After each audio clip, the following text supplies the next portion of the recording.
Yo, we're back with Josh Answers Reddit. This one today comes from the musicians subreddit from M. Falcon. Need advice on a gig offer. He says, they say, she says, Falcon says, our band is new to the scene in our area, so I've been taking a spray and pray approach, basically just sending out emails like crazy, contacting almost everyone in the area for a gig. A tap house near me responded saying they were booking from May to September for $200. Kind of low, but whatever. We're trying to build a following and don't really pay for the money. We all have day jobs. So I responded that would work and asked for dates. I get March 30th and October 4th. It doesn't seem like a big deal, but not the initial offer. And this is an outdoor gig in the Pacific Northwest. Would be a tad chilly, and 50-50 it gets canceled for rain those days. Then I find out from a friend they were paid $400 last summer. It was their first gig as well. Seasonal rates, perhaps. They also don't have a PA, which means we'd hire a sound guy for $150 to $200. So we're paying for free beer at that point. I'm a semi-regular there. I like coming here and seeing music on their lawn in the summer. Do I call him on stiffing us? I think not. But how do I handle this situation tactfully and without being taken advantage of? Great question. A lot of here to dig into. Okay, so I'm going to take this piece by piece. First and foremost, what you've told me is that your band's new to the area and you're at the point where you're just sending emails out to everyone, which tells me you really want to play gigs and you really don't really care where they come from. You're just trying to find spots. And so it's kind of like beggars can't be choosers kind of thing when someone replies back to you and says $200, right? And also this venue might be like, all right, this person wants to play. I have no idea who this band is.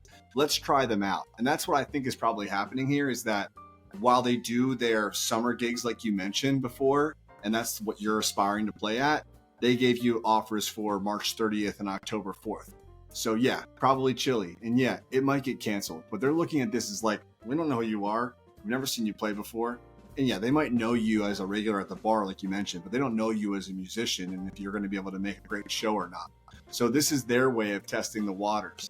What I would try to do if I were you would be, first of all, don't take offense to this. Don't get upset. Like you're not in a position to be able to go, I don't want to play in March. $200 isn't enough. You're kind of like at the point where it's like, I gotta get my band name out there. And so, yeah, let's take a gig. And yeah, maybe it might be worth it to like hire a sound guy and break even if there's opportunity there. And that's the piece that I think that you need to push into more, which is to say, to go back to this person, if you haven't already, and say, my goal, my favorite thing, put it like this, my favorite thing is to be here in the summertime on the lawn and seeing a band play. And I aspire to get there with this group. I think the band's great enough to do it. And I think you're going to really enjoy it. And so we're going to have to probably invest a lot of that money back into the sound for this first show. And I'm willing to do that if I know there's a pathway to getting possibly paid more so we can afford to do this. And secondarily, to get to this position in the summertime. I know that's a lot to ask for up front, but I want to make sure that pathway is open so I understand the relationship we're going to build here together. Does that sound like something you could say to them? Maybe. In terms of your friend and the $400, I think that next time around, you might want to ask your friend first and then come to the conversation with that. If you're doing the spray and pray method, but you know the actual amounts that bands book for, you kind of have some intel and you might want to push into that first and say, hey, I've heard your average rate's $400. What are you actually paying bands? And then they can come back to you and be like, oh, $200 because of whatever. If you don't establish that you know that up front or kind of create this like range for them to push against, then you're sort of stuck with whatever they give you, which was $200. And now you got to go, take it or not. So it's always, I think, your prerogative to sort of try to establish what a budget might be and what a range could be. And if you have that intel, all the better. And if not, you are kind of going to have to figure out that if I book a sound person for this, I'm hoping that we pull, this.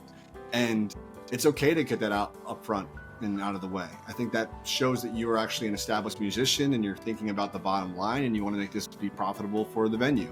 And so all those things are in play. You shouldn't shy away from them.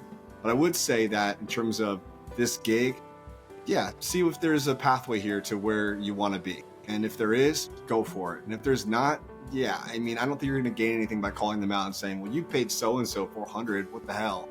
Maybe they don't think you're worth it yet. And that's up for you to decide and whether or not you can prove it. So good luck, M. Falcon, whoever you are, improving it. And let me know if this helps. If you have other questions about gigging, guitar, musicians, I've been playing for over 20 years, paid venues all over the place. So answer me ask me questions in the comments below. I'll answer them, and I'll be on Reddit checking it out too. Thanks. Later.